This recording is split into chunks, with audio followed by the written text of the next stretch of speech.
fait, la question, c'est de se dire quel sens est-ce que tu donnes à cette période.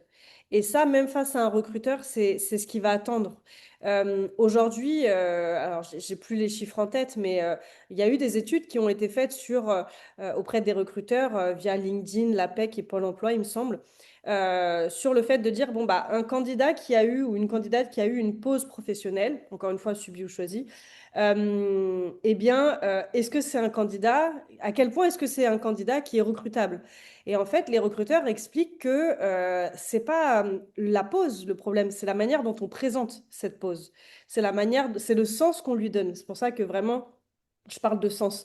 D'où l'intérêt de se réapproprier cette pause, d'où l'intérêt de faire un point. Et voilà, même quand on a fait un burn-out, bah, en fait, on a appris des choses de son burn-out.